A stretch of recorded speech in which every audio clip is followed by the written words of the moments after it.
네, 우리 함께 같이 말씀 보겠습니다. 마태복음 5장 9절 말씀인데요. 우리 함께 오늘 살펴볼 말씀은 마태복음 5장 9절 말씀입니다. 굉장히 길죠? 네, 다 같이 우리 한 목소리로 보도록 하겠습니다. 마태복음 5장 9절 말씀. 우리 함께 보겠습니다. 시작. 화평하게 하는 자는 복이 있나니 그들이 하나님의 아들이라 일컬음을 받을 것이며. 우리 한 번 더 읽을까요? 시작. 화평하게 하는 자는 복이 있나니 그들이 하나님의 아들이라 일컬음을 받을 것이며. 아멘. 살만하십니까? 어떠세요? 옆 사람에게 한번 인사해 볼까요? 살만하십니까? 네. 어저께요. 제가 요리 같은 거 좋아하잖아요. 특별히 제가 좋아하는 음식 중 재료 중에 하나가 양배추예요. 양배추 갖고 요리하는 거 되게 좋아하는데, 와, 어제 쿠팡에서 보니까 양배추 한 통이 얼마인지 아세요? 에? 6,000원이요? 9,000원 아니요. 쿠팡은 11,000원 하더라고요. 3kg짜리가. 야, 못 사겠어요. 그죠? 장을 못 보겠어요. 그죠? 요즘에 이제 제가 오늘 주제가 화평이거든요. 일단 마트에 발을 내딛는 순간 화평이 깨집니다. 어떠십니까? 동의하십니까? 완전히 깨집니다. 찬송가 중에 뭐 이 세상에 근심된 일이 많고 참 평안을 몰랐구나. 요즘 시대가 그런 것 같습니다. 전에 이제 성령 집회 때 제가 이렇게 늘 항상 인사 멘트 나누잖아요. 네, 담임 목사님이 어느 날 딱 제가 이제 그렇게 인사했거든요. 여러분 한 주간 평안하셨죠? 이렇게 늘 항상 하는 멘트였는데 담임 목사님이 다음날 회의 때 그러시는 거예요. 그 멘트를 조금 지양해 줬으면 좋겠다라고 이야기하시는 거예요. 왜냐하면 평안하지 못하고 그 치열한 전쟁터 같은 하루를 보내고 오시는 분들이 계신다는 거예요. 처음에는 그랬어요. 우리 목사님 또 뭘 그런 것까지 그럴까? 그러다가 이제 설교 이렇게 준비하면서 이렇게 곰곰이 생각해 보니까 그런 것 같아요. 요즘 사는 게 그런 것 같아요. 그러면서 제 안에 이제 인사말을 좀 바꿨어요. 바꿔야 되겠다. 우리 한 번 더 다시 한번 인사해 봅시다. 이렇게 인사할게요. 주님의 평강이 당신에게 함께 하시기를 축복합니다. 한번 해볼까요? 주님의 평강이 당신에게 함께 하시기를 축복합니다. 우리가 축복한다고 해서 그 사람에게 꼭 축복이 임하지 않을 수도 있어요. 내가 어떻게 하느냐에 따라서 축복의 정도는 달라지니까요. 그래도 그 주의 평강이 임하기를 소망하는 마음으로 축복한다는 건 굉장히 중요한 부분인 것 같습니다. 오늘 본문을 보면 화평하게 하는 자는 복이 있나니 그들이 하나님의 아들이라 일컬음을 받을 것이요 라고 말합니다. 이제 팔복이 끝이 이제 되어져 거의 다 갑니다. 이제 석 달 정도 걸린 것 같아요. 화평하게 하는 자는 복이 있다라고 했는데, 이 화평하게 하는 자는 이라는 말이 어떤 뜻이냐면 평화를 만들기 위해서 노력하는 자들이란 뜻입니다. 그러니까 화평하게 하는 자라는 말이 뭐냐면 평화를 만들기 위해서 노력하는 자라는 뜻이에요. 뭔가를 만들기 위해 노력한다라는 건 굉장히 적극적인 삶의 자세입니다. 그죠? 굉장히 그 적극적인 또 행동에는 뭐가 들어가냐면 그 사람의 마음과 의지가 담겨져 있습니다. 여러분 좋아하는 것에 내 시간을 쏟잖아요. 그죠? 내가 좋아하는 거, 어떤 사람 먹는 것이면 뭐 거기에 뭐 하고, 또 요리면 요리, 뭐 여러 가지 자기가 좋아하는 것에 돈과 시간과 마음을 쏟는단 말이죠. 그게 우리에게 당연한 모습이에요. 마찬가지입니다. 예수를 믿는 자라면, 예수를 믿는 자가 인생을 살아가면서 만들어내야 하는 게 있어요. 적극적으로 마음을 쏟고 관심을 쏟아서 만들어내야 되는 게 있어요. 그게 뭐냐면 평안이라는 겁니다. 오늘 본문에서 이야기하는 게 그래요. 근데 쉽지 않아요. 그죠? 쉽지 않아요. 지금 여러분들 얼굴만 봐도 목사님 쉽지 않다라고 지금 얼굴로 화답을 해주십니다. 왜냐하면 우리가 사는 이 세상 자체가 이미 죄로 인해 평화가 깨진 상태이기 때문입니다. 여러분, 화평의 반대말이 뭡니까? 전쟁이죠. 전쟁. 그러니까 우리가 사는 이 세상이 치열한 전쟁터입니다. 눈에 보이는 현실도 전쟁터이고 눈에 보이지 않는 영적인 것도 두말하면 잔소리죠. 결국 예수님께서 오늘 본문에서 화평하게 하는 자는 복이 있다라고 하시는데, 이 세상이 이미 화평하면요, 이 세상이 이미 평안하면 예수님이 굳이 이렇게 말씀하실 이유가 있을까요? 없겠죠. 그 말은 뭐냐면 제자들이 이미 몸담고 있는 살아가는 현실이 이미 어떻다는 걸 주님이 알고 계시는 겁니까? 화평하지 않다라는 걸 주님은 알고 계시는 겁니다. 이미 전쟁터 같다는 걸 주님은 알고 계시는 거예요. 그렇기 때문에 이렇게 말씀하시는 거예요. 가만히 이 말씀을 생각을 하고 있으면 이거 굉장한 위로이지 않습니까? 제자들이 살아갈 현실을 주님이 알고 계신다는 겁니다. 여러분이 살아가야 될 현실을 주님은 알고 계신다는 겁니다. 젊은이들이 부르는 찬양 중에 이제 공감하시네라는 찬양이 있어요. 그러니까 주님이 우리의 모든 마음을, 아픔을 다 공감하신다라는 그런 가사거든요.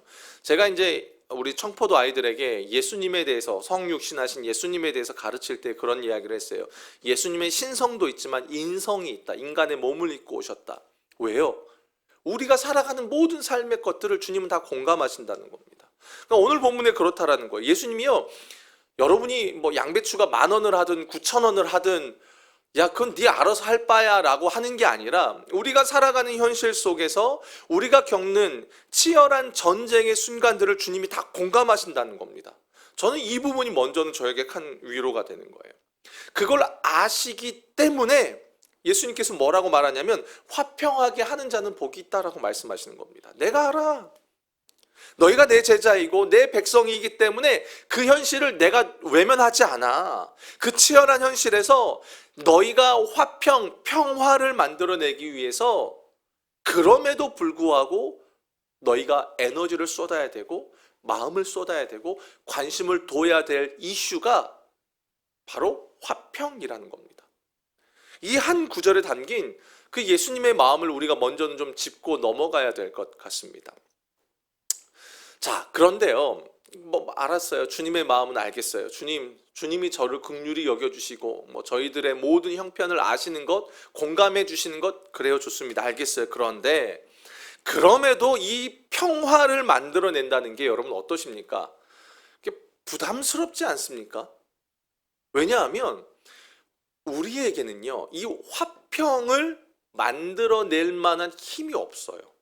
안 그렇습니까? 여러분 가정 어떠십니까? 평안하십니까? 여러분이 속해 있는 속회는 어떠십니까? 잘 지내십니까? 직장은 또 어떠십니까?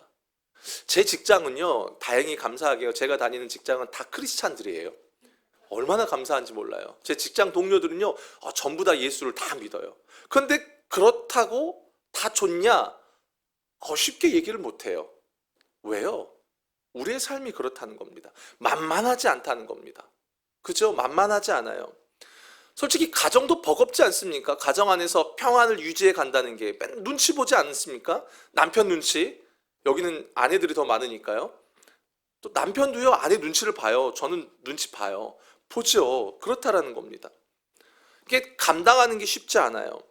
내 직장도 그렇고 속해도 그렇고, 저희들도 여러분 솔직히 감당하기 어려울 때 있으시잖아요. 버겁잖아요. 버겁단 말이에요. 화평을 만들어내는 게 우리에게 버거운 문제예요. 여러분 지금 러시아와 우크라이나 이 전쟁이 지금 몇 년째죠 지금? 그죠? 꽤 시간이 갔죠. 저는 처음에 전쟁 났을 때 한 달 내면은 요즘 시대가 어떤 시대인데, 그잖아요. 뭐 한 달? 기껏 많으면 한 달, 길면 한 달이라고 생각했는데, 여러분 세계 최강이라는 미국이 개입했습니다.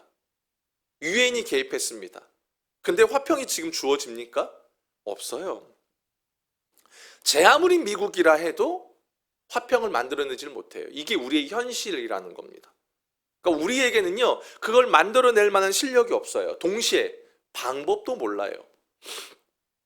우리 나름대로 직장에서 화평하게 지내보려고 대부분 그리스도인들은 어떻게 합니까? 참죠. 참죠. 이러시잖아요. 우리가 그렇단 말이에요. 아내가 이제 최근에 이제 회사를 그만뒀어요. 건설 회사를 다녔는데 어떻게 하다가 자기 전공이 아닌 분야를 갔어요. 말단 격리로 갔어요. 근데 그 건설 회사가 다 그런 건 아닌데 유독 그 남성 우월주의, 권위주의 이런 회사인 거예요.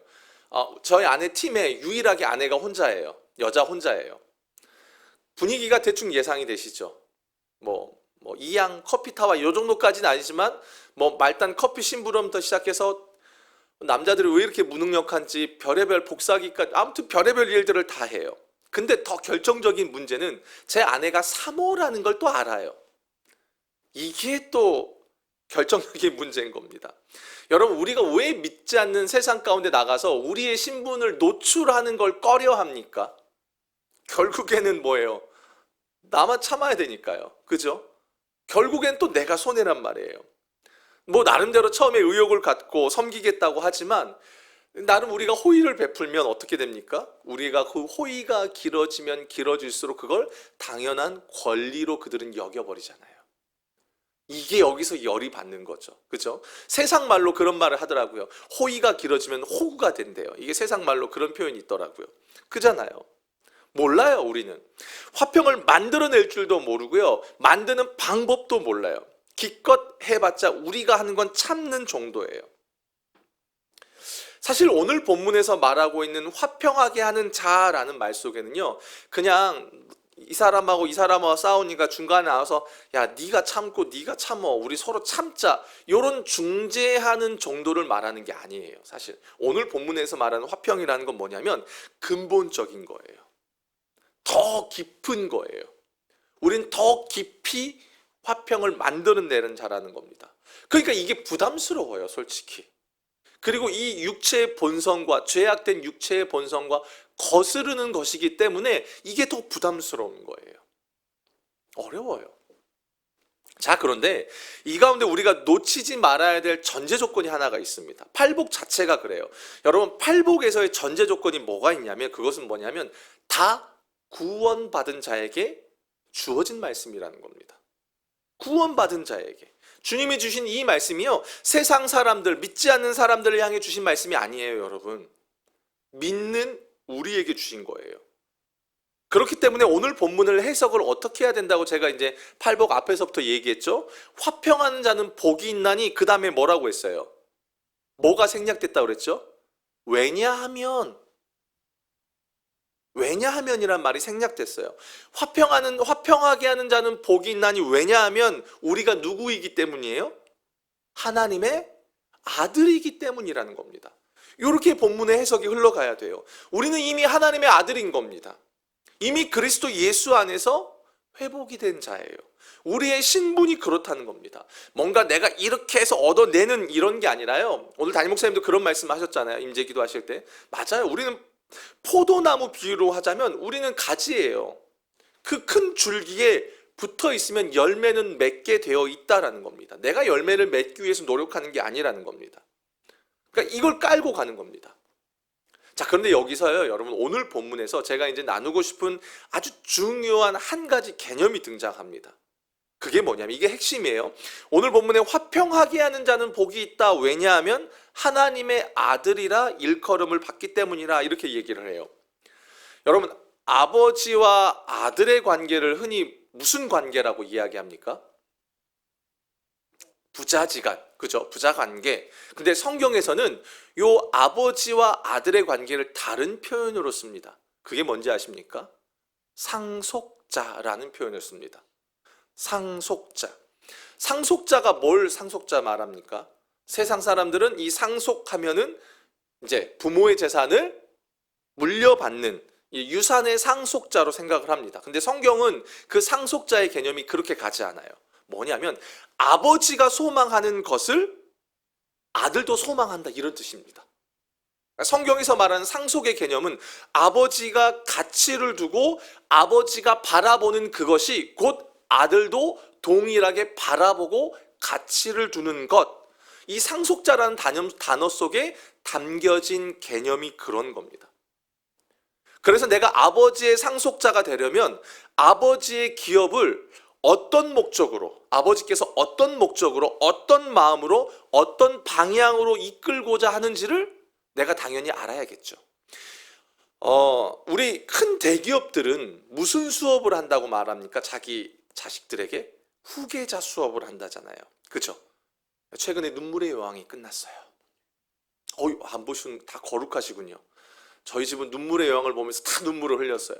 거기 보면 회장이 뭐 자식들 승계하는 것처럼요. 그죠? 그러니까 내가 하나님의 아들이 된다는 말도 같은 겁니다. 그러니까 하나님이 품고 계신 목적, 하나님이 이 땅을 향해 품고 계신 소망, 그리고 하나님이 추구하시는 것을 이제 그리스도 예수 안에서 자녀된 내가 어떻게 해요? 이어간다는 겁니다. 추구한다는 거예요. 그걸 바라보고 그걸 내 삶의 목적과 방향으로, 가치로 삼고 간다는 뜻이 아들이라는 말 속에 담겨져 있습니다.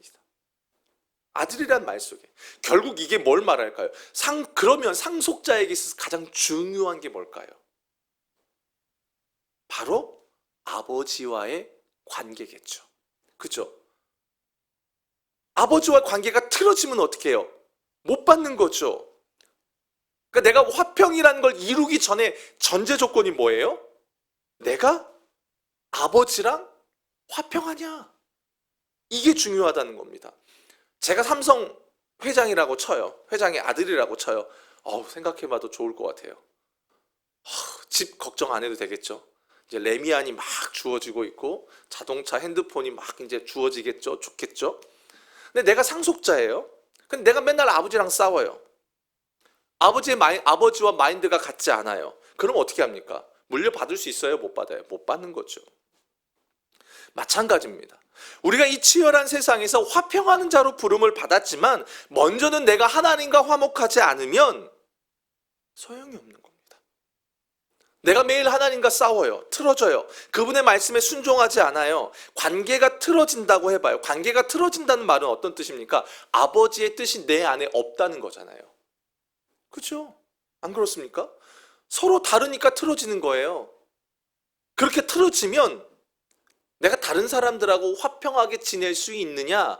없다라는 겁니다. 여러분 한번 생각해 보세요. 하나님과 아담과 인류 최초의 관계를 한번 생각해 봅시다. 아담이 하나님과 관계가 좋을 때에 어땠습니까? 아담은 에덴 동산에 거닐며 기쁨 안에 자유를 누렸습니다. 그때 하와와의 관계는 어땠습니까? 좋았죠. 하나님이 창조하신 피조물들과의 관계는 어떻습니까? 너무 좋았습니다. 그런데 아담이 하나님과의 관계가 깨어지는 순간 어때요? 그 다음부터 하와와의 관계도 깨져버립니다. 서로 정죄하잖아요. 하나님이 만들어주신 저 남자 때문에, 저 여자 때문에 라고 하면서 정죄하는 겁니다. 다 네 탓이야로 갑니다. 여러분 자연과의 관계, 피조물과의 관계는 어떻습니까? 다 깨져버립니다. 그래서 창세기 3장에 가보면 뭐가 등장하냐면 돌연변이가 등장합니다. 뭐 돌연변이니까 영화 엑스맨에 나온 막 그런 걸 생각하시는데 그게 아니라 하나님이 창조하실 때 없었던 새로운 게 생겨나요. 그게 뭐예요? 엉겅퀴와 가시덤불이에요. 찌르는 것들. 이건 하나님의 창조 때 없었던 거예요. 그게 생겨나는 겁니다. 무엇보다 아담이 하나님을 피해 숨어버리죠. 왜요? 관계가 깨지니까 두려워 숨는 겁니다. 여러분 우리가요 하나님과 관계가 틀어지면 뭐가 무너지는지 아십니까? 예배가 무너집니다. 이미 예배를 제대로 안 드린다는 말 속에는 그 사람이요 하나님과의 관계가 틀어졌다는 게 다 증거입니다. 여러분 기도도 마찬가지입니다. 말씀도 마찬가지입니다. 모든 것이 다 피상적인 게 되는 겁니다. 저는 이게 앞에 늘 서 있잖아요. 찬양인도도 하고 말씀도 전하니까 이 앞에 보면요 뇌파가 0인 사람이 있고요 집중력이 100%여서 하나님의 말씀을 받는 분들이 있어요. 똑같이 앉아 계시지만 멍하니 저 먼 곳을 바라보시는 분들도 종종 있어요. 많아요. 앞에서 보면 멍 때리고 앉아 있는 겁니다. 감격이 없는 거죠. 감격이 없는 겁니다. 여러분 어제 그제 우리 시편 묵상했던 거 기억나세요? 시편 기자가 뭘 고백합니까? 창조주 하나님을 고백합니다. 하나님이 창조주이심을 인정합니다. 그 말은 뭐예요? 하나님과의 관계가 깨졌다는 거예요? 안 깨졌다는 거예요? 온전하다는 거죠. 그러니까 뭐가 나와요? 그의 입에서 찬양이 영원하신 하나님을 찬양하더라라고 하나님을 향한 찬양의 고백으로 간다라는 겁니다. 근데 아담이 어떻게 합니까? 하나님을 피하는 겁니다. 그게 죄의 결과예요. 그 하나님과의 관계가 깨어지니까 다른 곳에서 문제들이 계속 파생되어지는 거예요. 주변이 황폐화가 되는 겁니다. 황폐화가 되는 거예요. 여러분 사막 가보셨습니까? 저는 이제 멕시코에 사역할 때에 사막을 가봤어요. 황폐해요. 그렇게 된다는 겁니다. 자, 여러분 우리 성경을 하나 좀 찾아볼까요? 로마서 말씀입니다. 로마서 1장 28절에서 32절입니다.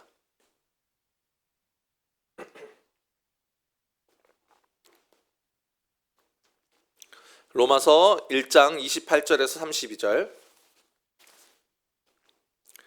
이 말씀을 꼭 읽어봐야 할 것 같아요. 로마서 1장 28절에서 32절입니다. 우리 다 같이 읽도록 하겠습니다. 시작.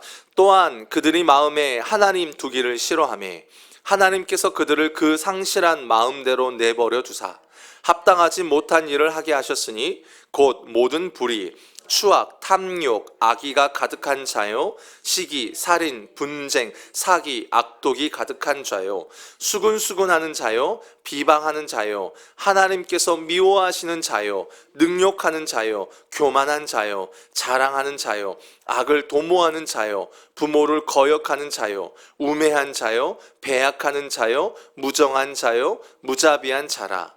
그들이 이 같은 일을 행하는 자는 사형에 해당한다고 하나님께서 정하심을 알고도 자기들만 행할 뿐 아니라 또한 그런 일을 행하는 자들을 옳다 하느니라. 여러분, 이 말씀을 딱 읽고 나면 누가 떠오르십니까? 여러분, 왼수가 떠오르십니까? 누가 떠오르십니까? 내가 떠오르죠. 내 모습이에요. 내 모습이에요. 그렇죠? 여러분, 내가 하나님과의 관계가 조금이라도 틀어질 때 뭐가 나타납니까? 악의가 나타납니다. 탐욕이 나타납니다. 그래요, 누군가를 직접 죽이진 않겠죠. 그러나 얼마나 우리가 수근수근 됩니까? 얼마나 비방합니까? 얼마나 교만합니까? 얼마나 자랑합니까? 얼마나 우매합니까? 이게 하나님과의 관계가 틀어진 우리의 모습이라는 겁니다. 우리가 하나님과 화목하지 않으면 여러분, 우리는 다 이렇습니다. 겉으로 볼 땐 되게 점잖아 보이고 젠틀해 보이고 멋져 보이죠? 아니요, 상관없습니다. 여러분, 독사의 세례 요한이 뭐라고 말해요? 이 독사의 자식들아 라고 이야기하잖아요. 여러분, 독사의 자식은 독사입니다. 그죠? 우리의 본질이 이럴 수밖에 없다라는 겁니다. 결국 하나님과 화목해라, 이 말은요, 여러분, 다른 게 아니라 종교적인 걸 말하는 게 아니에요. 예배 몇 번 드렸다, 성경 읽었다, 헌금했다, 이걸 말하는 게 아니에요. 이게 진짜 여러분의 삶 안에서 그 하나님과의 관계가 회복되어져 있느냐라는 겁니다. 그래서 하나님과 화목하지 않으면 내 안에 강력한 독이 쏟아지는 거예요. 그리고 그것이요, 내 주변을 물들여 버립니다. 내 가정, 내가 속한 곳. 특별히 제가 이제 제일 힘들었던 것 중에 하나, 부모가 되니까요. 부모가 되니까 어느 순간에 이 내가 가정 안에서 자동적으로 주어지는 권위가 생기더라고요. 내가 노력해서 획득해서 한 권위가 아니라 부모라는 주어진 권위가 생기는 겁니다. 그런데 내가 하나님과의 관계가 온전하지 못할 때에 그것이 곧 누구에게 나타납니까? 악독이, 그 독이 누구에게 퍼져버려요? 내 자녀들에게 퍼집니다. 말도 못하게 그냥 자연적으로 흘러버린다라는 겁니다. 이게 우리의 실존이에요. 우리의 모습이라는 겁니다. 그래서 여러분, 오늘 본문에서 여러분 가장 중요한 핵심은요, 다른 게 아닙니다. 내가 하나님의 아들이라는 겁니다. 내가 하나님의 아들이다. 그게 여러분 내 본질이에요. 내 본질입니다. 그래서 아들은 하나님과 아버지와 화목해야 한다는 겁니다. 이게 가장 중요한 전제 조건으로 깔고 가는 거예요. 놓치면 안 된다는 겁니다. 왜요? 우리는 틈만 나면 남 탓합니다. 그렇지 않습니까, 여러분? 남 탓합니다. 야, 저 인간만 없으면. 근데 그게 아니에요. 내가 하나님과의 관계가 틀어지니까 내 안에서 못됨이 나오는 겁니다. 최근에 이제 제가 어떤 좀 나름 소망하고 준비했던 일들이 하나가 있었습니다. 근데 그게 탁 틀어져 버렸어요. 안 됐어요. 그리고 나중 돼서 그 일이 틀어진 이유가 뭐 여러 이야기들이, 분석들이 나오면서 어떤 사람 때문에 이렇게 됐다라는 뭐 얘기를 막 듣게 됐어요. 처음에 그 얘기를 듣는데 어떨까요? 속에서 뿔따구가 올라오죠. 이렇죠. 탁 올라오는 거예요. 근데 그 문제를 갖고 다시 주님 앞에 딱 다시 나갔어요. 하나님, 꽤 긴 시간을 좀 주님 앞에 그걸 가지고 나갔어요. 그때 하나님 말씀하시는 거예요. 그게 그 사람 탓이냐? 네 탓이지? 저를 돌아보게 하시는 거죠. 물론 그 가운데 하나님의 선하신 계획과 뜻도 있는 거예요. 근데 내가 온전하지 못하다는 걸 하나님이 먼저 보여주시는 겁니다. 이게 우리의 본능적으로 나를 향한 게 아니라 남을 향하는 게 우리의 모습이더라라는 겁니다. 그러니까 우리의 삶에서 화평을 만들어낼 수 없더라라는 겁니다. 여러분, 우리가 이 땅에서 그리스도인으로 부름을 받았습니다. 그래서 그리스도인이 가장 중요하게, 가장 우선으로 해야 할 믿음의 씨름은 하나님과 화목하는 겁니다. 아멘이십니까, 여러분? 아멘이십니까? 하나님과 화목할 때에 우리의 예배는 진짜 예배가 됩니다. 그냥 여러분, 우리가 드리는 종교적 예배 말고요.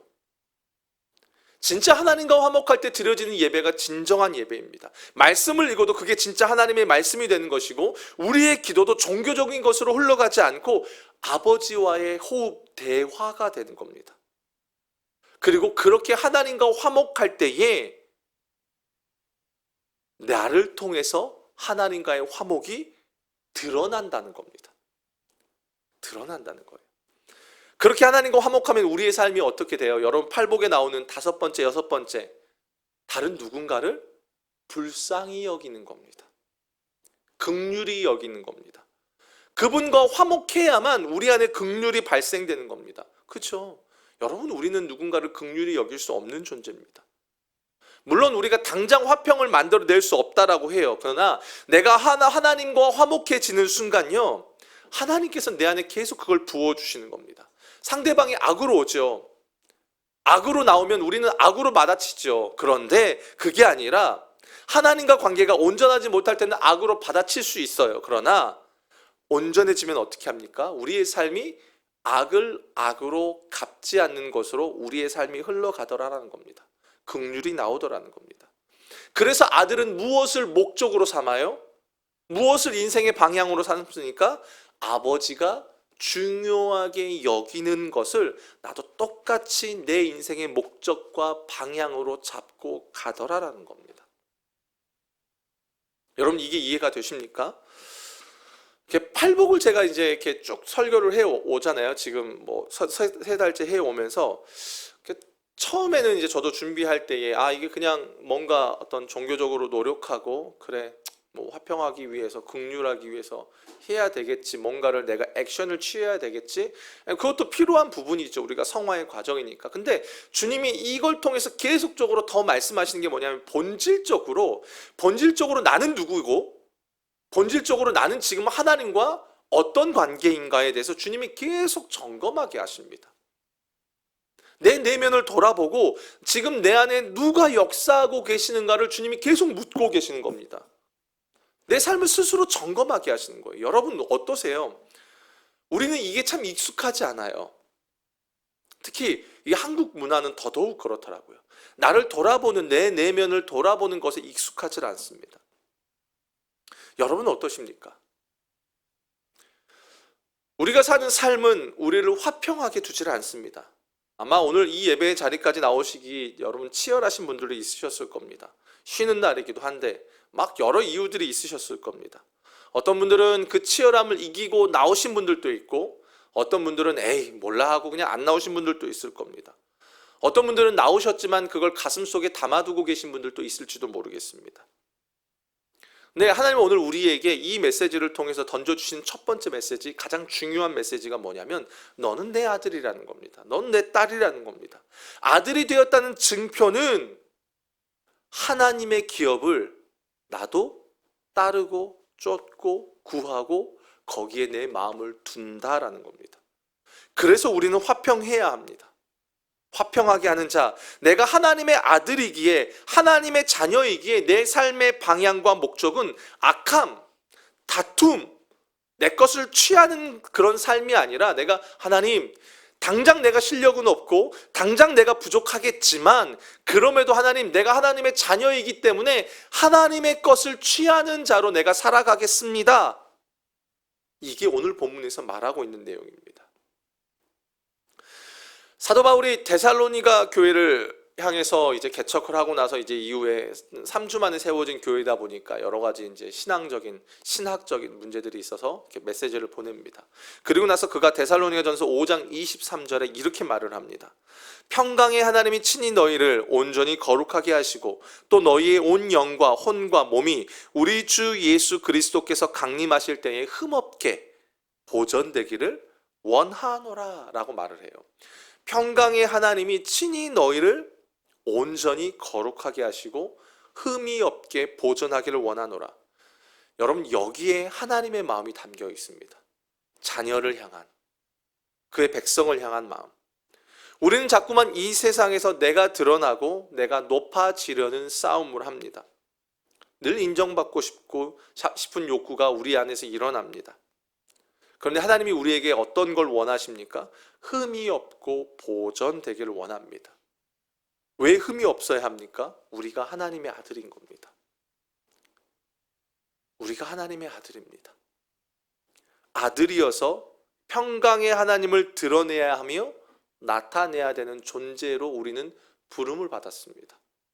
이걸 기억하는 거예요. 내 신분과 내 정체성을 알고 거기에 맞게 살아가는 것과 그것 상관없이 이렇게 불교처럼 뭔가 108배를 하고 나면 뭔가 얻어지고 이런 개념이 아니라는 겁니다. 완전히 다르다는 겁니다.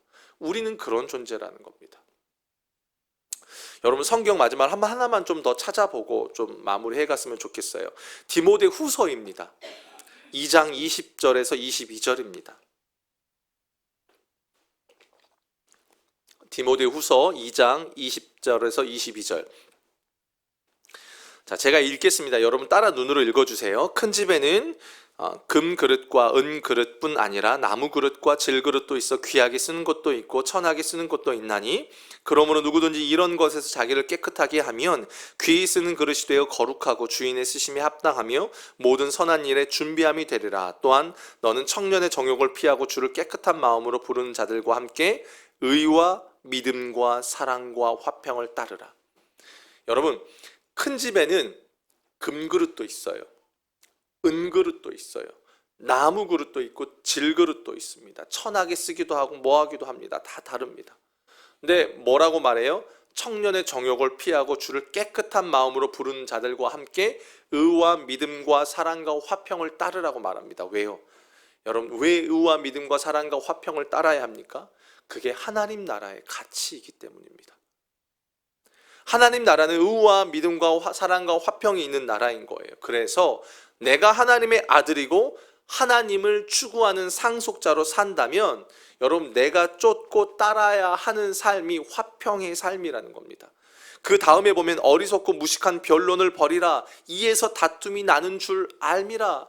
세상은 이렇게 가요. 세상은 다 이렇게 갑니다. 논쟁하고 다투고. 제가 참 좋아하는 목사님 한 분이 계세요. 근데 이분이 의도치 않게 본인의 의도와 상관없이 여러분 이렇게 목회를 하다 보면 공격이 들어올 때가 있어요. 뭐 어떤 뭐죠? 갑자기 생각 안 나는 그 자식에게 물려주는 거, 교회 세습, 뭐 이거 관련해서 어쨌든 이분은 전혀 뭐 아닌데도 그냥 공격이 들어오는 거예요. 앞에서 피켓 들고 난리가 나는 겁니다. 근데 이분이 그런 거예요. 거기에 대응을 안 하셨어요. 억울하잖아요. 억울해요. 나중에 그 얘기를 하시더라고요. 내가 왜 대응을 안 한 줄 알아? 대응하기 시작하면 자꾸 내 안에서 나를 증명하고 싶은 거예요. 그러다 보면 다툼이 일어나고 내가 나 자신을 신뢰할 수 없다는 걸 아는 거예요. 그래서 그냥 침묵해 버리신 겁니다. 그러면서 그걸 이렇게 넘어가시더라고요. 자기가 더럽혀진다는 거예요. 자기 입이 더러워지고 논쟁을 하다 보면 내가 더러워지는 거예요. 내 존재와 맞지 않는 모습들이 내 안에서 계속 덧입혀지더라라는 겁니다. 사랑하는 여러분, 주를 깨끗한 마음으로 부른다, 이런 종교적인 걸 말하는 게 아닙니다. 여러분, 우리는요 예수 그리스도 안에서 구원을 받았지만 그 거룩을 향해 가는 존재들이에요. 그래서 여기 있는 우리 모두는 불완전해요. 그러나 거룩으로 간다, 화평을 쫓아간다, 이건 뭐냐면 내 삶이 지금 주님의 방향을 향해 가면요 여러분, 내 삶이 깨끗한 삶인 거예요. 내가 오늘 막 뭔가 해서가 아니라 내가 주님을 향하고 있으면, 주님을 바라보고 있으면 당장 이만큼의 열매는 없을 수 있어요. 그러나 그 삶을 주님은 거룩한 삶이라고 말하는 거예요. 그리고 그 삶은 여러분, 내가 예상하는 것과 다르게 하나님이 그런 삶을 향해서, 삶을 통해서 하나님의 나라를 만들어 가더라라는 겁니다. 여러분, 이게 자녀된 자의 삶이에요. 아들이라는 겁니다. 상속자라는 겁니다. 그게 우리의 삶의 방향과 목적이 되어야 합니다. 히브리서 기자가 이렇게 말을 해요. 12장 14절에 모든 사람과 더불어 화평함과 거룩함을 따르라. 이것이 없이는 아무도 주를 보지 못하리라. 우리의 삶은 하나님의 것을 추구하는 삶을 살아야 합니다. 그게 하나님의 자녀가 살아가야 될 삶의 방법입니다. 그리고 그것이 예수님이 걸어가신 길이라는 겁니다. 사랑하는 여러분, 참 쉽지 않습니다. 목사로 살면은 어떨까? 목회자로 사는 것도 사실 쉽지 않습니다. 뭐 여러 가지 부분에서 그렇습니다. 그러니까 저희도 여러분하고 똑같습니다. 그냥 늘 그러잖아요. 여러분, 목사라고 해서 무슨 특별한 뭔가 있는 그런 것이 아니라 그냥 똑같은 저도 성도입니다. 다만 목사라는 어떤 직분을 하나님이 주셔서 그걸 통해서 교회를 섬기라고 해줬지 저희가 특별하지 않습니다. 저도 버겁습니다. 저에게 놓여진 삶, 제가 감당해야 될 것, 버겁고 특히 목회자다 보니까 더 이 부분에 있어서 화평하는 것에 있어서 더 많은 공격이 옵니다. 사단이 건드려요. 목사잖아. 이런 걸로. 그죠? 여러분이 저희들을 향해 갖고 계신 잣대도 그렇잖아요. 어디 목사, 어떻게 목사님, 어머, 이러잖아요. 똑같다는 거예요. 저도 하나님이 추구하는 그 하나님 나라의 가치를 바라보며 거룩함과 의와 사랑과 화평을 이루기에 내 삶의 방향을 거기에 두지 않. 저도 독이 나와요. 여러분이 혹시나 제 입에서 독이 나오는 걸 보셨다면 목사님이 오늘 정죄할 필요도 없어요. 여러분의 모습이나 제 모습이나 똑같아요. 목사님이 오늘 주님 쪽에 방향을 두지 않았구나. 저도 여러분을 그렇게 봐요. 근데 중요한 건 뭐냐면요, 그렇다 한들 우리가 아들이라는 사실이 변함이 있을까요? 없을까요? 변함이 없어요. 거기에 우리의 소망이 있고, 거기에 우리의 힘이 있고, 거기에 능력이 있는 거예요. 그것에 다시 일어설 수 있는 힘이 있고, 비록 무너져서 내가 화평을 이루지 못했어요, 어제까지. 아니요, 여기 오는 순간까지 이루지 못했을지 몰라요. 그럼에도 불구하고 아들이기 때문에 우리는 다시 화평을 만들어내는 자의 삶의 가치를 추구하며 살아가는 존재라는 겁니다. 우리가 그런 존재예요. 그렇게 살아가시길 여러분 주님의 이름으로 축복합니다. 여러분이 있는 그 자리에서 적어도 내가 하나님의 상속자라는 걸 잊지 마시고, 오늘 본문에서 화평하는 자는 복이 있어요. 왜요? 왜 복일까요? 하나님의 아들이라는 게 얼마나 큰 복입니까? 우리가 하나님의 자녀라는 게요, 어마어마한 복인 겁니다. 그래서 우리는 만들어내는 자예요. 여러분, 우리가 이런 존재입니다. 여러분, 그걸 잊지 마시고 하나님의 아들로서 딸로서 화평을 이루고 만들어내는 일에 여러분 동참하십시오. 상속자, 후계자 수업하듯이 여러분 매일 말씀을 붙들고 기도하고 예배하는 가운데 그분과 친밀하시면서요, 여러분 이걸 만들어내십시오. 주님으로, 내 힘으로가 아니라 그 주님과 화목한 가운데 그게 자연스럽게 열매 맺도록 여러분은 붙어있기만을 힘쓰시는, 아들로서 마땅히 붙어있기에 힘쓰시는 여러분의 삶이 되시길 주님의 이름으로 축복합니다. 우리 너는 내 아들이라, 우리 이 찬양으로 함께 하나님 앞에 나아갔으면 좋겠습니다.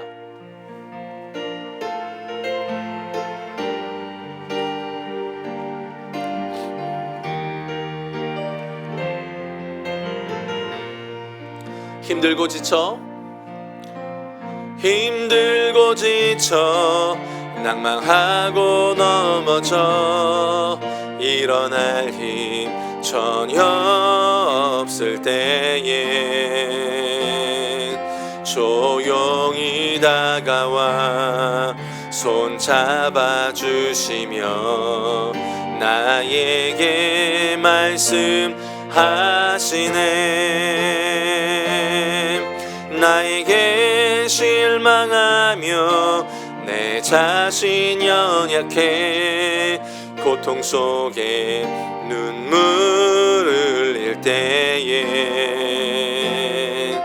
못자국 난 그 손길 눈물 닦아주시며 나에게 말씀하시네. 너는 내 아들이라, 너는 내 아들이라. 오늘날 내가 너를 낳았도다. 너는 내 아들이라. 나의 사랑하는 내 아들이라. 우리 처음부터 고백합시다. 힘들고 지쳐 낭망하고 넘어져 일어날 힘 전혀 없을 때에 조용히 다가와 손 잡아주시며 나에게 말씀하시네. 나에게 실망하며 내 자신 연약해 고통 속에 눈물을 흘릴 때에 못자국 난 그 손길 눈물 닦아주시며 나에게 말씀하시네. 우리 함께 믿음의 고백으로 나아갑시다. 너는 내 아들이라. 너는 내 아들이라. 오늘날 내가 너를 낳았도다. 너는 내 아들이라. 나의 사랑하는 내 아들이라. 언제나 변함없이 아멘. 언제나 변함없이 너는 내 아들이라. 나의 십자가 고통 해산의 그 고통으로 내가 너를 낳았으니 너는 내 아들이라. 너는 내 아들이라. 오늘날 내가 너를 낳았도다. 너는 내 아들이라. 나의 사랑하는 내 아들이라. 아멘. 오늘 말씀에 이렇게 나옵니다. 내가 하나님의 아들이라 일컬음을 받을 것이요. 여러분, 이게 우리의 전제 조건입니다. 그리스도인의 전제 조건입니다. 이 시간 우리가 기도했으면 좋겠습니다. 여러분, 하나님과 화평하십니까? 내가 하나님의 아들이라는 것에 대한 굳건한 믿음이 있으십니까? 주님이 오늘 우리에게 요구하시는 가장 첫 번째는 아버지와의 친밀함입니다. 이 시간 우리 좀 기도했으면 좋겠습니다. 하나님, 내가 하나님과 화목한 자가 되길 원합니다. 아버지, 주변이 어지럽습니다. 주변과 화목하는 것은 두 번째입니다. 그건 우리가 지금 감당할 부분이 아닙니다. 중요한 것은 내가 먼저 지금 하나님과 화목하느냐입니다. 어떠십니까? 예배가 온전하십니까?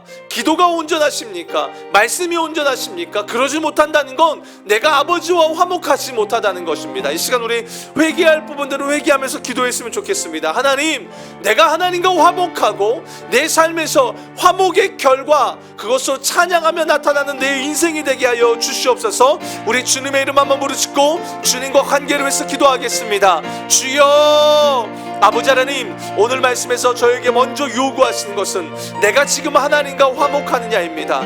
하나님, 내 신앙을 돌아봅니다. 내가 아들이고 내가 자녀인데 과연 나의 아버지와 내가 지금 화목한 것인가? 내가 아버지의 뜻을 쫓고 있고 아버지의 가치에 내가 가치를 두고 있는가? 아버지께서 바라보시는 곳에 나도 바라보고 있는가? 하나님 나라의 방향에 나 또한 방향을 두고 있는가? 하나님, 내가 돌아봅니다. 여전히 내 욕심과 여전히 내 뜻과 내가 드러낸 것에 내가 삶을 두고 있는 것은 아닌지요. 하나님, 내 기준이 무너져 있는 것은 아닌지요. 내가 아버지와의 관계가 무너져 있는 것은 아닌지요. 하나님, 내 삶을 스스로 이 시간 점검하며 돌아보며 주님 앞에 나아갑니다. 하나님, 이 시간 나를 붙잡아 주시고 내가 다른 무엇보다도 하나님 아버지와의 관계에 온 힘을 쏟는 자가 되길 원합니다. 하나님 아버지와의 관계에 온 힘을 쏟고 그 주님을 바라보고 그 주님을 구하고 그 주님 앞에서 내 삶을 두며 주님 앞에 그렇게 나아가는 삶이 되길 원합니다. 하나님, 하나님을 바라볼 때에 내 안에 기쁨이 있길 원합니다. 시편 기자의 고백처럼 창조주 하나님과의 관계가 온전할 때에 그의 입술 가운데서 영원하신 하나님을 찬양하고 선포하고 나아갔던 것처럼, 하나님, 내가 주님과의 화목할 때에 내 입술에서는 원망과 분냄과 시기와 질투가 아니라 영원하신 하나님, 크신 하나님을 찬양하는 고백으로 나오게 될 줄로 믿습니다. 주여 인도하여 주시옵소서. 우리 시간 기도할 때에요, 여러분, 우리가 하나님과의 관계가 화목하다면 열매가 어떻게 맺어지냐면 그것이 내 주변에도 흘러 들어가게 되어 있습니다. 열매는 내가 맺는 것이 아니라 맺히는 겁니다.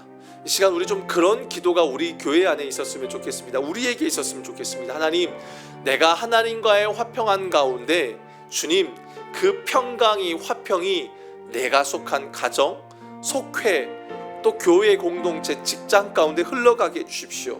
하나님, 내가 원냄과 불평과 그쪽으로 내가 삶을 두는 것이 아니라 하나님, 내가 거룩과 의와 사랑과 평강으로 무장하기를 원합니다. 그래서 하나님의 은혜의 통로가 될 수 있도록 하나님, 나를 사용하여 주시옵소서. 우리 한 번 더 주님 앞에 시간 간절히 정말 그 은혜의 통로로 쓰여달라고 기도하며 나아가겠습니다. 기도합시다. 살아계신 아버지 하나님, 간절히 구합니다. 주님, 나는 주님께 붙어있는 것만 하면 됩니다. 주님, 그럴 때 나를 은혜의 통로로 사용하여 주시옵소서. 하나님, 내 가정, 하나님, 직장, 교회, 속해, 내가 있는 그 모든 곳 가운데 하나님, 내가 의와 평강과 사랑과 화평, 또 그것을 쫓아가는 자가 되길 원합니다. 그래서 나를 은혜의 통로로 하나님 사용하여 주시옵소서. 하나님, 정말 주님의 일하심의 통로가 되길 원합니다. 하나님, 나는 정결하게 주님께 붙어 있겠습니다. 주님, 나는 정결하게 거룩하게 주님을 바라보면서 주님께 붙어 있겠습니다. 포도나무 대신 주님께 붙어 있겠습니다. 주님, 나를 통로로 사용하여 주시옵소서. 그래서 내 삶에, 내 가정에 주여 열매를 보길 원하나이다. 이 교회 안에, 내가 속해 안에 평강의 열매를 주여 내가 보길 원합니다. 주여, 나로 하여금 목도할 수 있도록 주님 인도하여 주시옵소서. 나는 할 수 없지만 내가 주님께 붙어 있을 때에 주님이 그 가운데서 놀라운 일들을 온전히 이루어가게 하실 줄로 믿습니다. 그 주님을 바라보며 그 주님을 쫓고 구하며 따르며 주님 앞에 나아가는 하나님, 우리들의 인생이 될 수 있도록 주여 인도하여 주시옵소서. 살아계신 하나님, 주님을 간구합니다. 주님을 바라보며 주님을 구하며 주님 앞에 나아가오니 하나님, 내가 거룩한 자로 은혜의 통로로 온전히 쓰여지는 나의 인생 될 수 있도록 하나님 인도하시고 나를 붙들어 주시옵소서. 여러분, 우리가 교회를 위해서 한 번 더 기도할 때요, 포도나무 교회는요, 여러분, 완전한 기관이 아닙니다. 이 교회에서 완전한 분은 예수님 한 분입니다. 목회자도요 불안하고요, 성도도요 불완전합니다. 하나님의 자녀이지만 우리는 완전한 존재는 아닙니다. 그렇기 때문에 우리가 선택해야 될 게 뭐냐면 하나님을 닮아가는 겁니다. 우리의 선택이, 모든 선택이 하나님을 닮아가는 쪽으로 가야 합니다. 내 욕심과 내 만족을 위해서 가면 안 됩니다. 마치 하나님이 없는 자처럼 살아서도 안 됩니다. 그런데 교회 안에 온 성도들은 신앙의 성숙도가 다 달라요. 우리 이렇게 기도했으면 좋겠습니다. 하나님, 품는 자가 되게 하여 주시옵소서. 하나님을 더 먼저 아는 성숙한 자가 성숙하지 못한 자를 품는 역사가 우리 교회 안에 있게 하여 주시옵소서. 하나님의 넓고 크신 사랑을 먼저 깨달은 자들이 그렇지 못한 자들을 품어내는 역사가 우리 안에 있게 하여 주시옵소서. 그래서 선한 영향이 흘러가며 이 포도나무 교회가 진짜 화평하게 하는 자들로 가득 채워지는 그런 교회가 되게 하여 주시옵소서. 우리 주님의 이름 한번 부르시고 기도하겠습니다. 주여, 하나님, 간구하며 나아갑니다. 교회의 수많은 무수한 자들이 있습니다. 어떤 자들은 자녀임에도 불구하고 여전히 정말 성숙하지 못한 어린아이와 같은 자들이 있습니다. 하나님, 그게 교회의 모습입니다. 어떤 자들은 성숙한 자들이 있습니다. 중요한 것은 하나님, 은혜를 먼저 아는 자들은 하나님 긍휼을 품어내는 겁니다. 하나님, 은혜를 아는 자들, 아버지의 사랑을 아는 자들은 청결한 싸움을 합니다. 하나님, 은혜를 아는 자들은 담아냅니다. 품어냅니다. 하나님, 그런 역사가 우리 안에 있길 원합니다. 비록 성숙하지 못한 자가 있을 수 있습니다. 연약한 자가 있을 수 있습니다. 그런데 하나님, 그들을 바라보고 그들을 품어내고 그들을 사랑하고 하나님, 정말 그렇게 할 수 있는 실력이 우리 안에 있길 원합니다. 하나님, 우리 포도나무 교회 간절한 기도 제목입니다. 화평을 이루어내는 교회가 되길 원합니다. 하나님, 화평함이 있는 교회가 되길 원합니다. 서로의 다름을 인정하고 품어줄 수 있고 넉넉함으로 주여 나아갈 수 있는 우리 교회가 될 수 있도록 하나님 아버지 인도하여 주시옵소서. 여러분, 우리가 교회를 위해서 계속해서 기도할 때 이번 주에 있을 전세대 통합 예배를 위해서 기도했으면 좋겠습니다. 한 가지 소망하는 게 있습니다. 그게 뭐냐면 신명기 31장에 나와 있는 모세가 이스라엘 백성들을 향해서 그렇게 말합니다. 너희는 매 7년 정기년 초막절이 되면 너희의 온 백성, 이방인마저 나그네마저 어린아이부터 늙은이까지 모두가 나와서 너희들 하나님 말씀 앞에 서서 그 말씀을 가르쳐서 하나님이 경외하는 법을 전해. 그게 너희가 살 길이야 라고 말합니다. 전 이게 너무 설레이고 소망이 됩니다. 여러분, 기도할 때요, 하나님, 우리가 이번 이제 전세대 통합 예배를 기점으로 해서 포도나무 교회 전 세대들이요, 하나님의 말씀을 묵상하면서 다른 세대가 아니라요, 하나님의 뜻을 이어가는 다음 세대로 세워지게 하여 주시옵소서. 특별히 이번 예배 가운데 하나님, 우리 아이들부터 어른들까지 모두 하나님의 말씀 앞에 굳게 서서 하나님을 붙잡고 말씀의 부흥을 경험하는 하나님 포도나무 교회가 되게 하여 주시옵소서. 우리 한 번 더 이 포도나무 교회 이번 주에 있을 연합 예배를 위해서, 통합 예배를 위해서 우리 전심으로 기도하겠습니다. 주여 아버지 하나님이 간구하며 나아갑니다. 하나님, 전세대 통합 예배를 드립니다. 아버지, 소망하고 갈망하는 것이 있습니다. 모세가 이스라엘 백성들이 가나안 땅에 들어가면 매 7년 정기년 초막절이 되면은 다 불러 모아서 하나님의 말씀을 가르치라고 말을 합니다.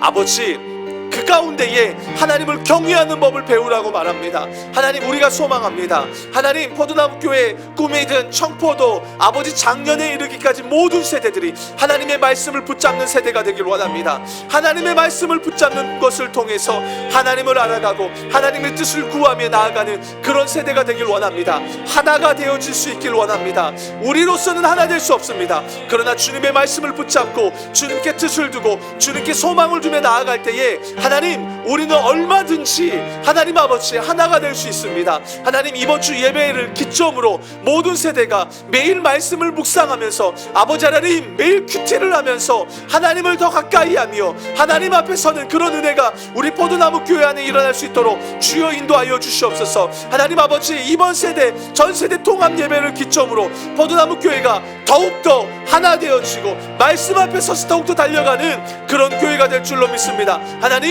그런 은혜의 역사가 아버지 우리 안에 일어날 수 있도록 하나님 이 포도나무 교회 가운데 함께하여 주시옵소서. 우리 한 번 더 기도할 때요, 이번 주에 있을 봄 소풍을 위해서 같이 기도했으면 좋겠습니다. 여러분, 연합의 기쁨이 있게 해달라고 기도합시다. 도시락 하나를 먹더라도 뭘 하나를 하더라도 그 가운데 사랑이 있게 하여 주시옵소서. 하나님이 허락하신 그 자연 가운데 이번 시편 말씀이 너무 놀랍지 않습니까? 때와 모든 기한을 정하신 하나님, 그 하나님이 허락하신 자연에 우리가 나아가서요 하나님을 볼 수 있는 기회가 주어졌잖아요. 이 시간 기도할 때요, 그런데 사단은 꼭 틈탑니다. 욕심과 이기와 그런 것으로 틈탑니다. 이 시간 기도할 때 하나님, 모든 사단의 방해, 사랑을 깨트리고 연합을 깨트리는 모든 어둠의 권세는 떠나가게 하여 주시고, 하나님 진짜 아름다운 교제가 있게 하여 주시옵소서. 기쁨이 있고 사랑의 교제가 있는 이번 주 정말 봄 소풍이 되게 해달라고 우리 한 번 더 주님의 이름 한번 만절히 부르짖고 기도하겠습니다. 주여 아버지, 이 시간 기도합니다. 하나님, 사랑으로 하나 되는 공동체가 되어지길 간절히 소망합니다. 주여, 사단은 끊임없이 방해할 겁니다. 아버지, 욕심 나 좀 돌봐달라고 또 정말 이기적인 것으로 또 여러 가지 부분에서 공격하고 방해할 것입니다. 내가 나사렛 예수 그리스도 이름으로 명하노니 연합을 방해하고 사랑의 하나님을 방해하는 모든 어둠의 권세는 떠나갈지어다, 떠나갈지어다. 하나님 아버지, 믿음으로 선포하며 기도합니다. 사랑의 역사가 있게 하여 주시옵소서. 서로의 얼굴을 바라볼 때마다 웃음꽃이 피고, 아버지 서로 교제할 때마다 기쁨이 넘쳐나고 하나 되어지는 그런 역사가 아버지 하나님 이번 소풍 예배 가운데 있기를 원합니다. 성도들이 모여서 아버지 하나님 335 모여서 도시락을 나눕니다. 떡을 뗍니다. 하나님 같이 이야기를 나누고 하나님이 허락하신 그 자연 속에서 창조주 하나님을 기억하며 높이며 나아가게 될 것입니다. 하나님 그 시간 속에 역사하셔서 하나님 우리 공동체가 하나 되어지고 사랑으로 연합되어져며 하나님이 기뻐하신 것으로 온전히 주의 뜻을 이루어가는 그런 교회가 될 수 있도록 주님 인도하여 주시옵소서. 주님의 은혜가 넘쳐나기를 간절히 원합니다. 연합이 있고 교제가 있는 그런 시간들이 될 수 있도록 하나님 인도하여 주시옵소서. 여러분 한 번 더 우리가 정말 이 다음 세대를 위해서 여러분 좀 기도해 주셨으면 좋겠습니다. 정말 계속 중요한 것 같아요. 다음 세대가 없어지는 시대를 지금 저희는 맞이하고 있습니다. 없습니다. 점점 없습니다. 점점 장년들이 늘어납니다. 나쁘다 그걸 말하는 게 아니라 균형이 깨져버립니다. 왜 그럴까요? 우리 좀 그런 기도가 있었으면 좋겠습니다. 교회를 오면요, 다음 세대를 담당하는 자로서 어떤 안타까움이 있냐면 교회가 너무 어른 중심입니다. 어른이 나쁘다 그걸 말하는 게 아닙니다. 적어도 힘의 균형이 다음 세대 쪽으로도 가야 합니다. 그 말은 무슨 말인지 아십니까? 어른 세대들은요, 다음 세대들을 향해서 양보할 줄 알고 그들을 세워줄 줄 알고 그들에게 흘려보내야 합니다. 그래야 다음 세대는 섭니다. 다음 세대는 스스로, 아이들의 특징은 스스로 설 수 없는 자들입니다. 은혜를 경험한 어른 세대가 이끌어줘야만 다음 세대는 세워집니다. 이 시간 기도합시다. 여기는 장년들만 있습니다. 여러분 다음 세대에 대한 얼마나 관심이 있으십니까? 얼마나 마음이 있으십니까? 그 아이들이 지금 하나님의 말씀을 먹고 있는지, 어떻게 가는지 여러분 기도하고 계십니까? 이 시간 도전을 드립니다. 도전을 드립니다. 다음 세대를 위해서 여러분 작정하시고 기도해 주시길 부탁을 드립니다. 하나님, 이 아이들이 구별되게 하여 주시옵소서. 말씀을 따르는 자들이 되게 하여 주시옵소서. 세상의 문화를 구하는 자들이 아니고 각 가정에서부터 하나님의 말씀을 읽고 묵상할 줄 아는 아이들이 되게 하여 주시옵소서. 그래서 말씀이 그들 안에 채워질 때에 말씀으로 세상을 살아가는 포도나무교회 꿈이든 청포도 공동체가 되게 해달라고, 특별히 매일 말씀 매일 성경 묵상을 통해서 하나님과 더 친밀해지는 다음 세대들이 되게 하여 주시옵소서. 우리 함께 주님의 이름 한번 부르짖고 간절히 다음 세대를 위해서 기도하겠습니다. 주여, 하나님 아버지 기도합니다. 하나님 이 포도나무교회 다음 세대들을 세워주시옵소서. 하나님, 어른 세대가 해야 될 것은 다음 세대를 세우는 것입니다. 먼저 은혜를 경험한 자들이 해야 될 것은 다음 세대를 세워야 하는 것입니다. 하나님, 균형이 있게 하여 주시옵소서. 다음 세대를 향해서도 하나님 재정이 쓰여지게 하시고, 다음 세대를 향해서도 관심이 쏟아지게 하여 주시고, 다음 세대를 향해서도 마음이 쏟아지게 하여 주시옵소서. 하나님, 그래서 다음 세대가 하나님 앞에 굳게 서서 주님, 이 세대 속에 구별되어지고 하나님의 뜻을 드러내며 주님이 기뻐하는 자들로 살아가길 원합니다. 하나님, 믿음이 끊어질 위기 가운데 놓여져 있습니다. 너무나 안타깝습니다. 믿음이 끊어질 위기에 놓여져 있습니다. 주여, 우리 안에 간절히 기도합니다. 주님, 간절히 기도합니다. 하나님 아버지, 이 포도나무 교회가 하나님 앞에 굳게 서서 다음 세대들이 세워지고, 하나님 장년들이 다음 세대를 위해서 전폭적으로 지지할 줄 알고 저들에게 후원할 줄 알고 섬길 줄 아는 다음 어른들이 되기를 원합니다. 그래야만 소망이 있습니다. 하나님, 그래야만 소망이 있습니다. 어린아이들이 점점 없어지고 있습니다. 자녀를 낳지 않고 있습니다. 교회가 젊은이들이 빠져나가고 있습니다. 이 안타까운 시대 속에 포도나무 교회는 어떻게 나아가야 할까를 고민하길 원합니다. 어른들이 나만을 바라는 신앙이 아니라 다음 세대를 위해서 어른들이 양보할 줄 알고, 어른들의 불편함을 스스로 자처하며 다음 세대를 위해서 양보할 줄 아는 그런 세대가 되길 원합니다. 주여, 다음을 살려야 합니다. 그래야만 교회는 소망이 있습니다. 주님, 우리 포도나무 교회가 그런 교회가 될 수 있도록 하나님 인도하여 주시옵소서. 우리 마지막으로 우리 한몸 기도문 보고 한우 기도문을 보고 여러분 기도했으면 좋겠습니다. 교회가 계속해서 기도하고 품어가야 될 내용들이 참 많습니다. 그리고 교회가 기도해야 될 내용들도 정말 많습니다. 여러분 기도해야 합니다.